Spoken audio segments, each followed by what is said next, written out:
Here, let's redo the measurement. How far apart are we, Andy? 6'4". Okay. Nice and safe. This is the first installment of ChickenMan On the Run. I'm here with my good friend Andy Petersen, also a buddy that I work with in the entertainment industry. I just rode the Baja Banger up from East LA. It was a long, arduous ride to Burbank. We're right next to Burbank Airport. So I'm going to start out here with 3 basic questions that I'm going to ask everybody. So let's just jump into it, Andy. How has coronavirus affected you? Coronavirus has affected me and my family greatly. Yeah. It's 180 our world. Yeah. Yeah. Personally, my job title and my small business just shut down completely. right. 100%. So no revenue, none. No revenue other than unemployment. That's Don Padilla. Unemployment and, taking advantage of the whatever programs I can to save money, Right. to get some kind of an income.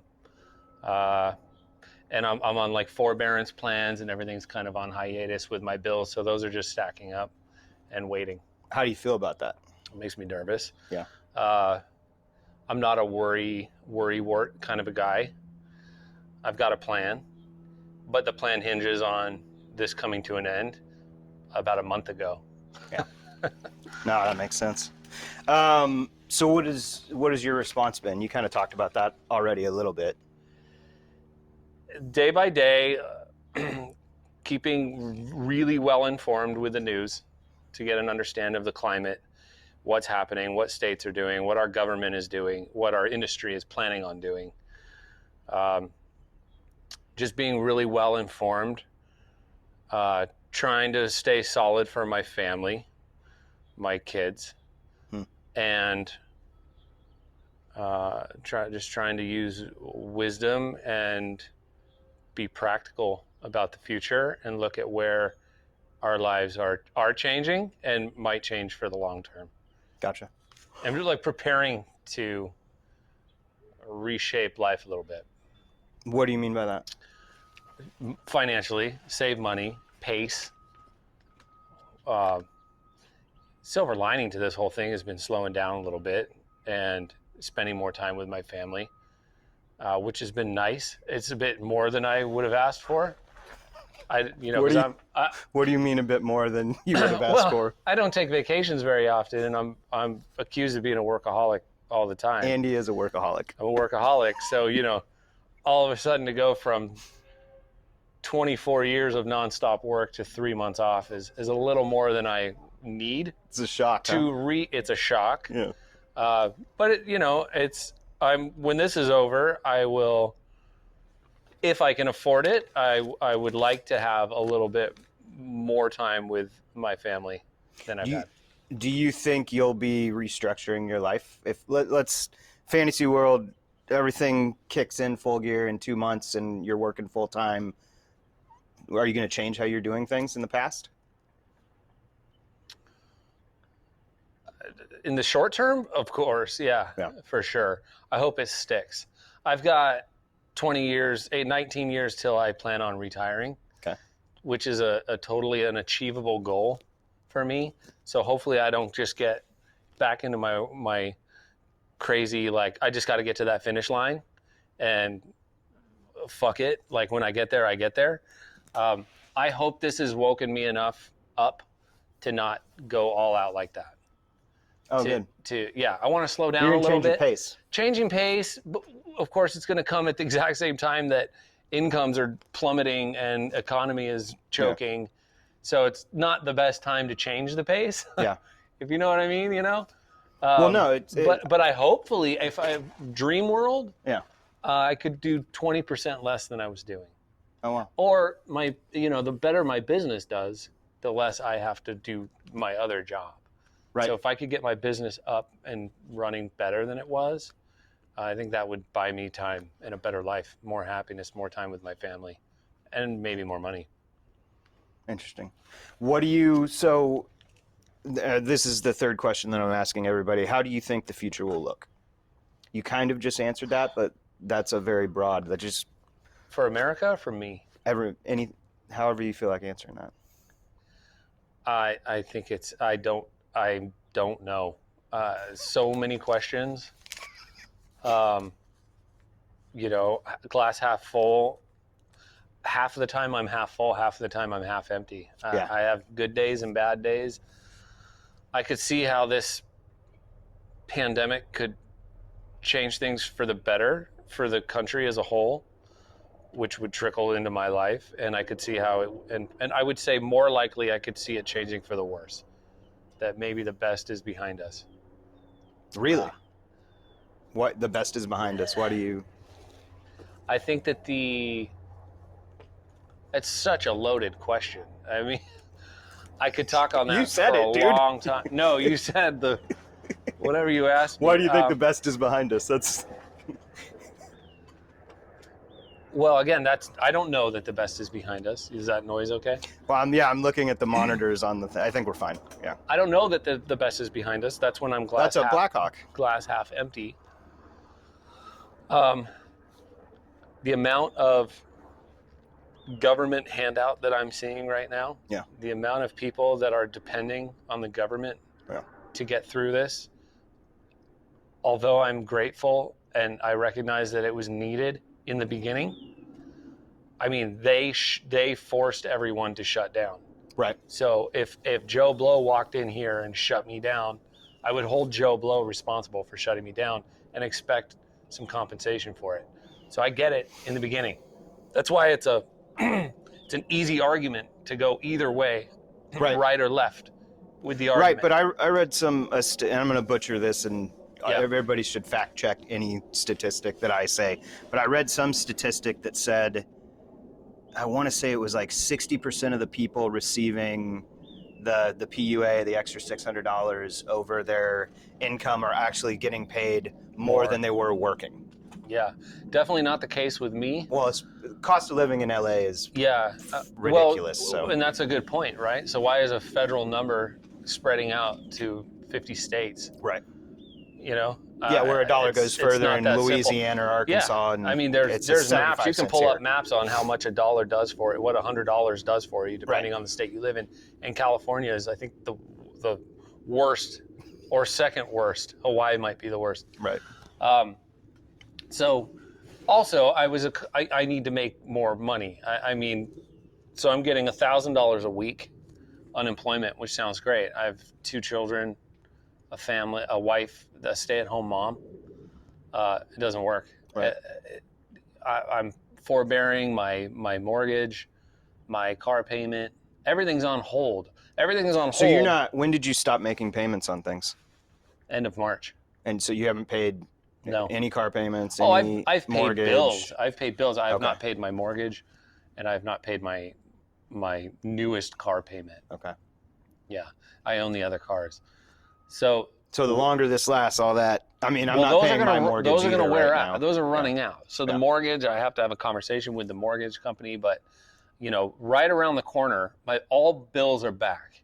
All bills are back right when the $600 extra federal falls off. Right. Which so is I'm looking July at 31st. A potential catastrophe if this industry doesn't start up immediately. Right. Maybe not immediately. Within the month. If I'm not working at 75% of what I need within a month, which is not going to happen. I don't think it will. So I'm going to have to take out more debt. I read that the average debt per person in America is $35,000.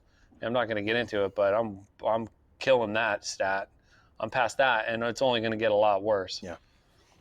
So I am nervous. The things where I'm half glass full, I feel like the country is. I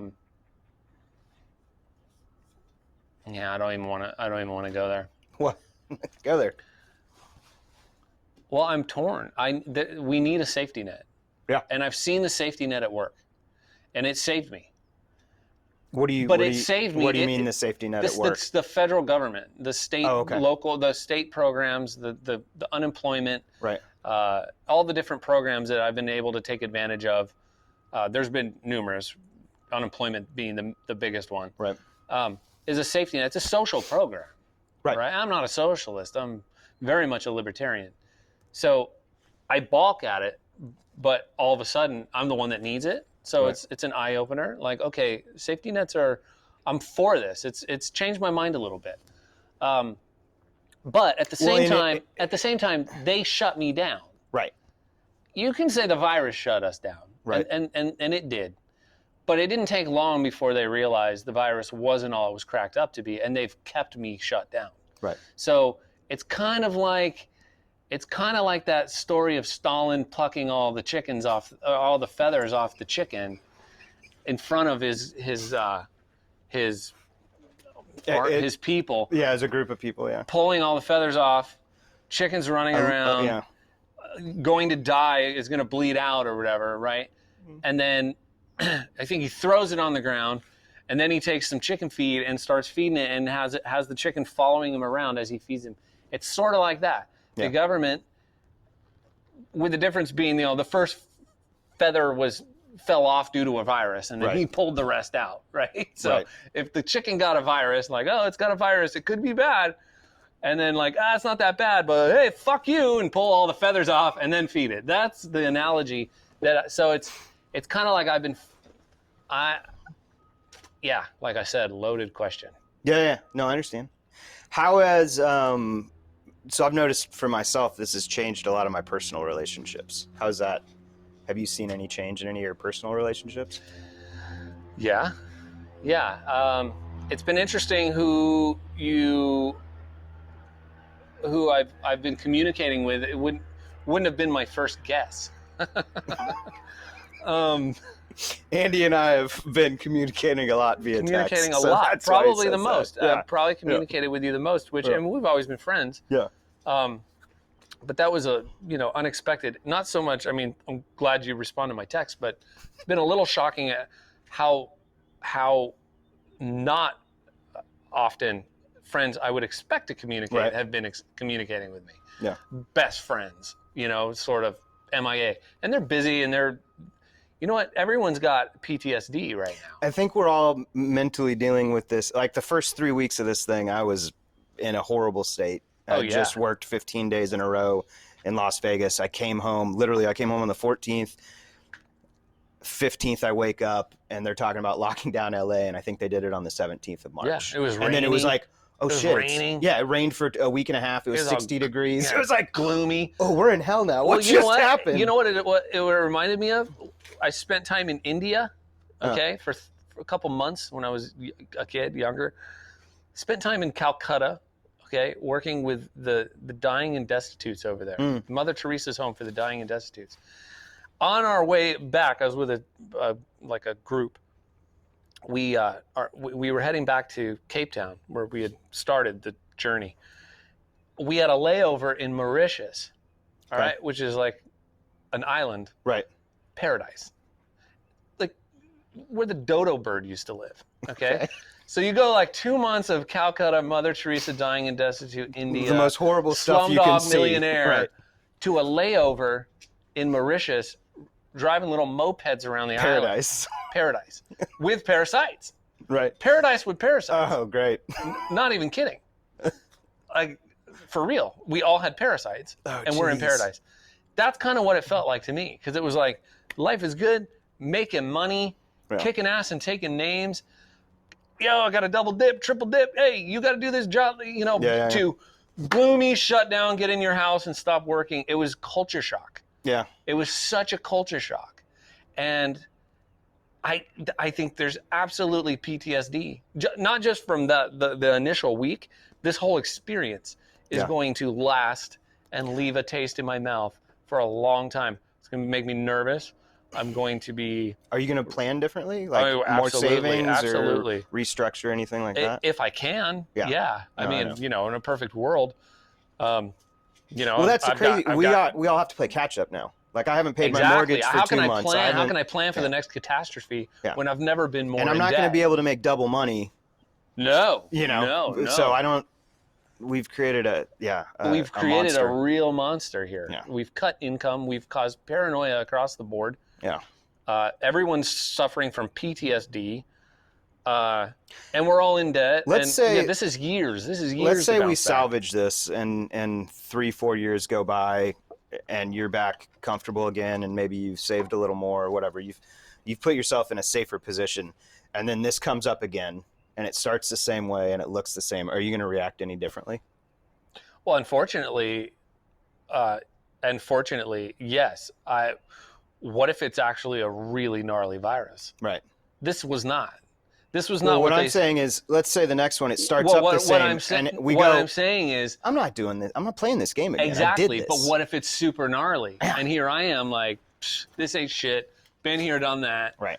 And then I die, because it's like, the Black Plague. Right.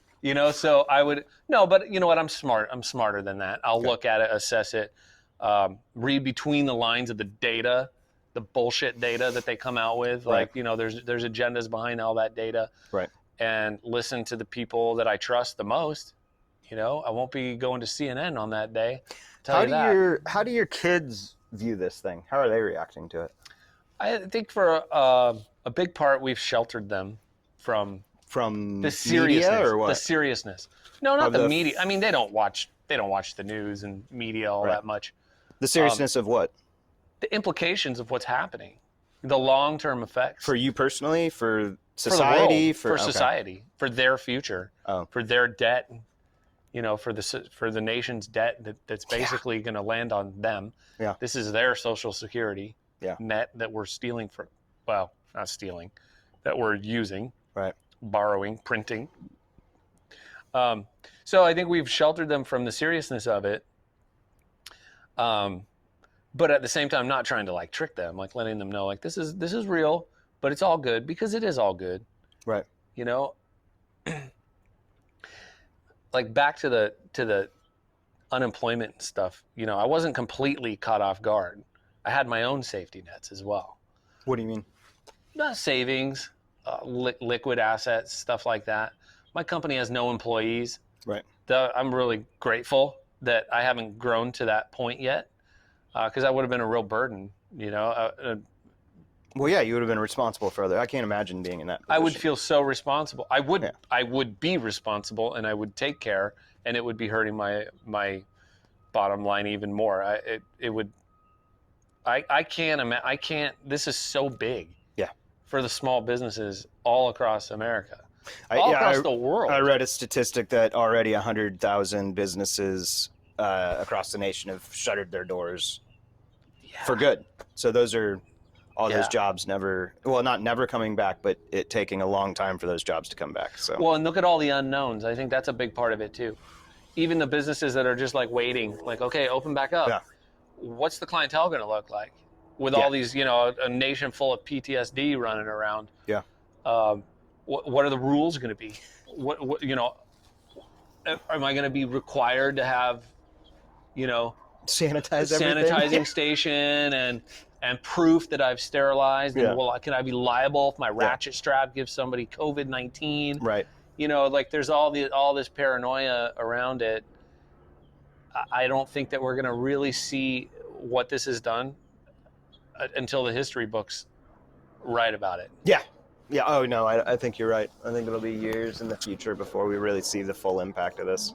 Yeah. The positive thing I see is that we already had a robust economy going into this. It would have been a different thing if we were heading towards a recession. Oh, absolutely. Going in, and so that may be the saving grace where we can drag ourselves back up out of this. But absolutely.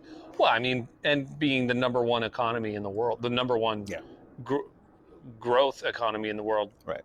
You could argue that, but at the top. The first 3 months of this year, I had the best run I've ever had. Same in here. 10 years of this industry. Same here, between APS, my business, and my personal income. So if that can bounce back, we might be okay.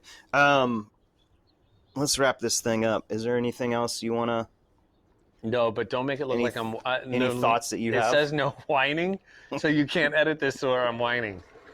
Or people are going to point that out. I'm not going to edit this. There will be very little editing. Well, it can't be this long. Andy's not whining. Or at least change it. Edit that. So it says like, no Just winning. blur it and your face out. No winning. Okay. How about that? Well, man, I appreciate your time. We're along for a crazy ride right now. Yeah, for sure. All right. All right. Thank you. ChickenMan out.